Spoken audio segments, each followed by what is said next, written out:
Hi there, it's me, Aitabé. I want to talk about a couple of things. The first is what you want. What you want. I want to talk about what you want. I want to talk about what you want for your life right now.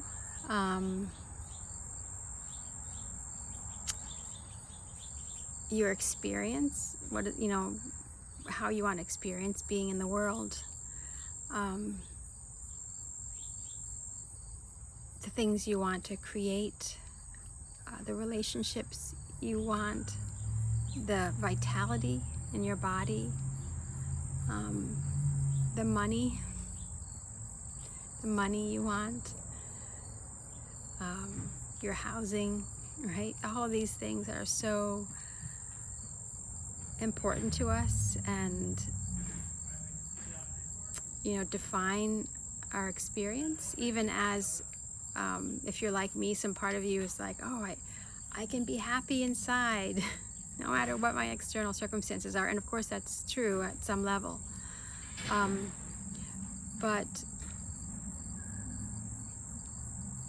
one of the things I see I've seen with myself, and I see with my clients, are the ways in which the things we desire, we kind of create these little boxes or boundaries around them, allowing ourselves to, or when I say allowing ourselves, I also mean experiencing a world in which we can have some of what we want. Maybe it's a really small, narrow circle of what we want, but the fullness of what we want seems to escape us, right?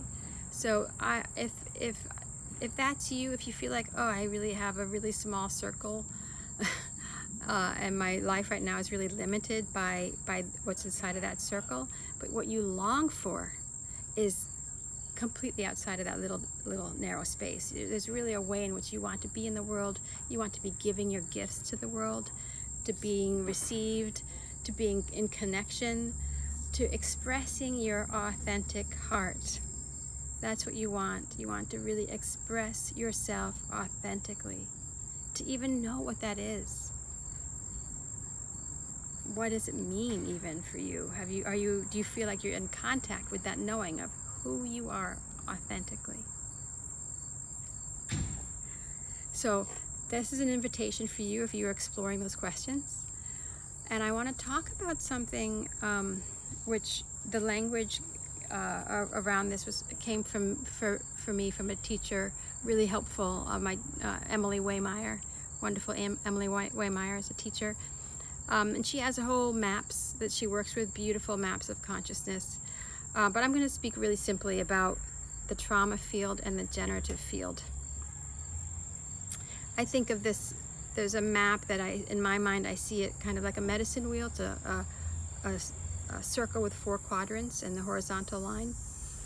So below the horizontal line is the trauma field. And if you're experiencing a world where right now the things you want is really limited to a very narrow circle, and you cannot seem to break beyond that circle and access a life that's full of the richness and the abundance and the joy, like really truly rooted in joy and happiness and peace. If you're not living that life right now, you are in the trauma field.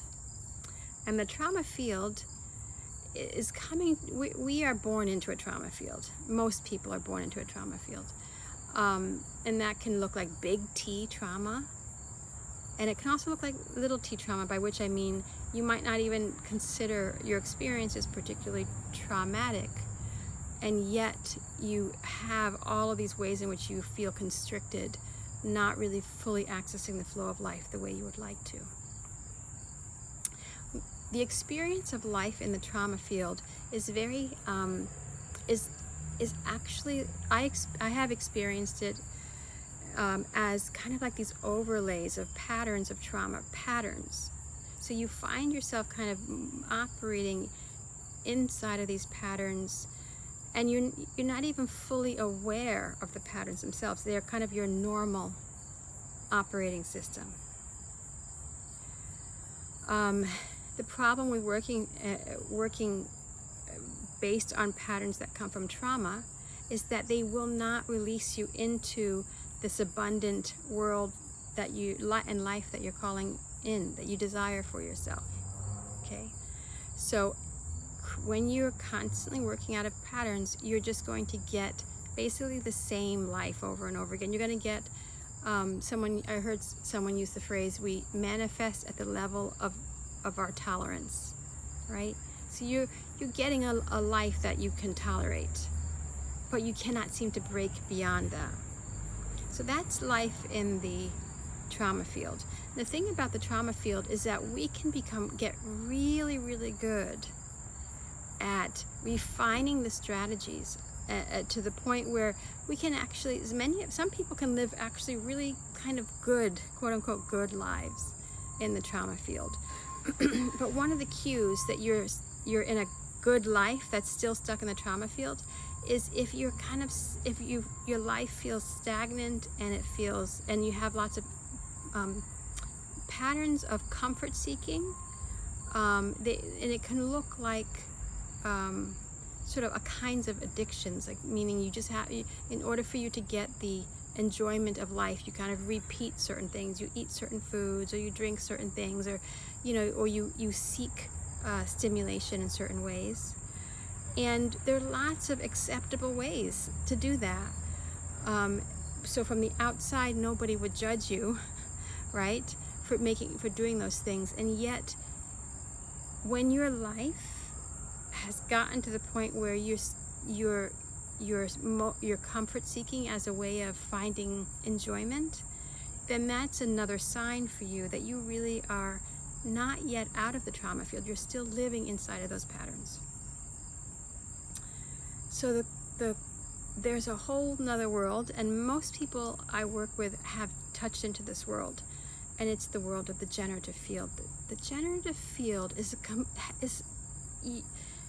it's still you in your body, but the experience of the world is completely different. In the generative field, you are present. You are there's this kind of state of freshness and emergence and possibility kind of happens in ways that you cannot plan or predict.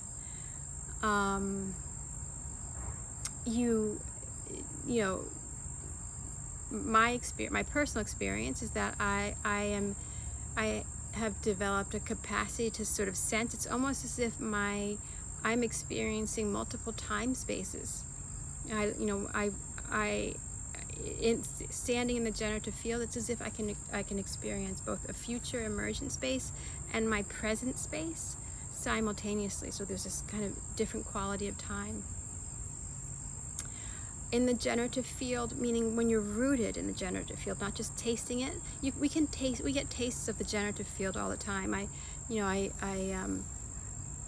Some examples for me have been when I dance, I get a taste of the generative field after a dance. My heart is so open, and I feel so present and available and connected. Meditation, especially for me, meditation retreats, I would have this similar kind of quality of presence and openness and meeting life as it comes. And those were some workshops that I've attended, constellation work. I love, the wonderful times I've had where I've been in weekend or week-long constellation experiences. So this extended state gets kind of generated, and I just, again, that similar quality, this presence, emergence, connection, you feel full. You're fully in contact with life, the freshness of life.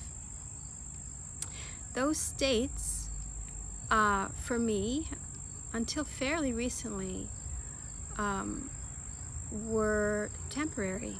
They were temporary. And then things started shifting. And things started shifting as a result of some very specific practices. And I know you want to know what those practices are. I will tell you about them in a second. And as a result of really multiple things weaving together, so there's some specific practices, and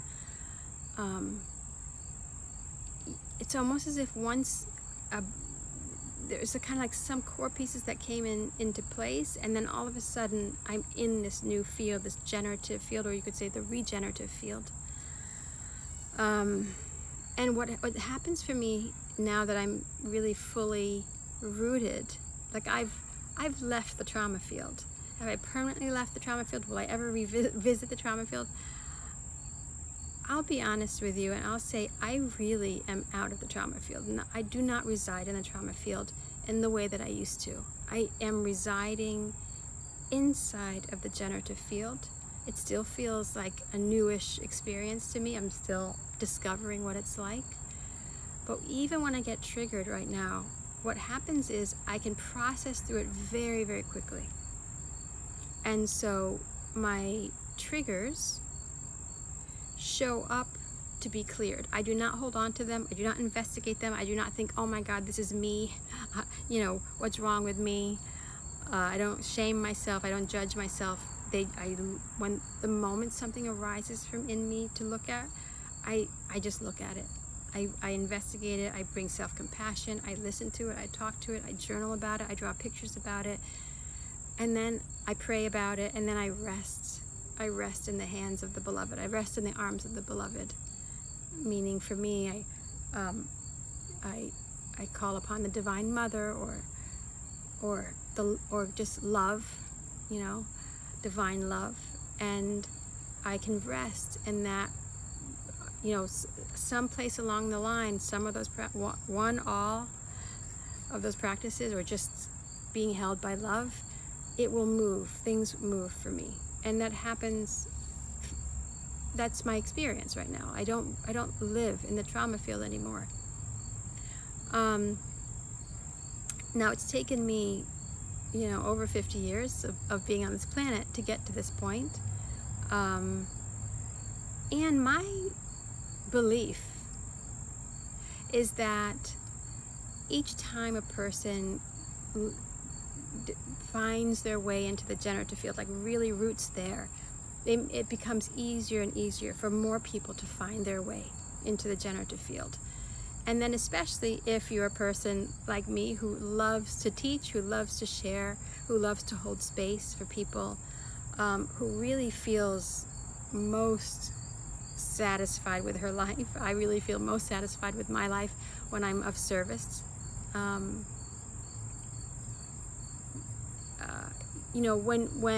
If you are working with somebody who can support you to make your own journey to fully living in the new, in the generative field, then it becomes faster and faster. It doesn't take you 50 years.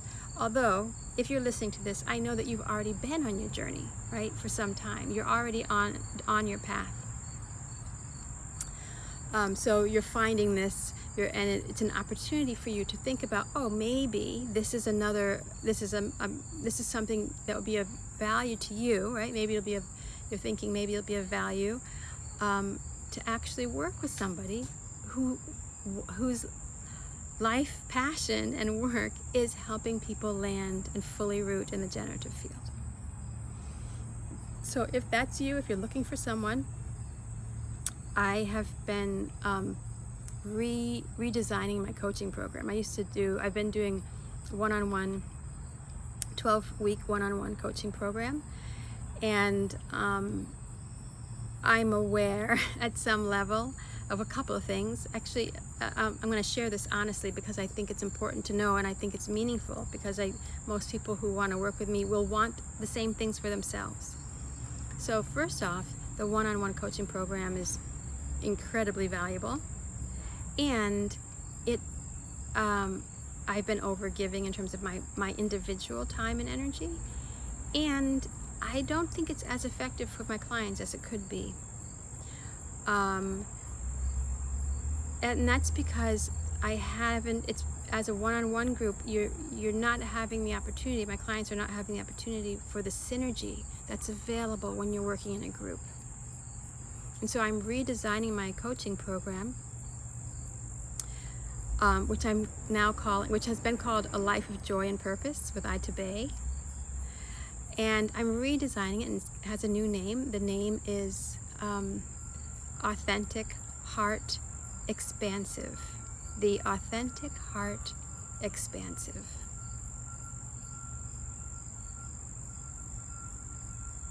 And so the Authentic Heart Expansive is being designed with these elements. First element is that it's going to have three weekends in which we meet as a group. We're in the field together, meaning we're constellating together. You're learning a specific practices that will sustain you through the 12 weeks of our time together. You will be doing a peer practice. I have been trained in the somatic reclamation practice of Emily Waymeyer, and I will be teaching you that somatic reclamation practices for you to work on with your peers.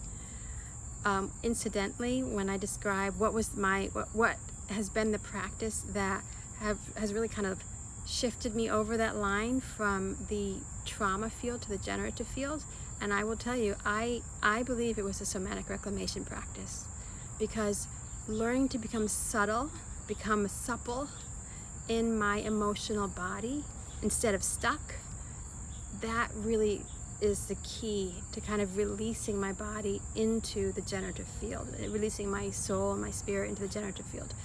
Being able to be witnessed by peers as you're, making contact with your supple emotional body is so healing.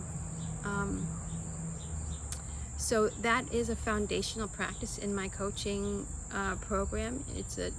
You will learn somatic reclamation. You will, and you'll practice it with each other. The other piece, so there's these 3 weekends. We'll be learning, in addition to somatic reclamation, we'll be in the field together. We'll be constellating together. You will also, over the course of a month, receive a one-on-one session with me. You'll be doing peer group, and then there's going to be some small group sessions as well, so that I will lead. So it's the kind of mix of different kinds of practices and different kinds of connections and different forms of support. And the understanding that I have for this work is that when you say yes, in other words, the moment you set an intention for a life of joy and purpose, for example, your yeses, it's as if the universe says, great, you're saying yes to that, then let me show you what's in the way, because this is what you got to get rid of in order to get to your yes. Because our yeses, you have access to your yeses at any moment, every moment. And so it's not the access, it's not the pathway to the yes that's the problem. It's the no. It's the what's in the way, the patterns, those trauma patterns that I was talking about in the trauma field. That's the challenge, that you have to transform those patterns.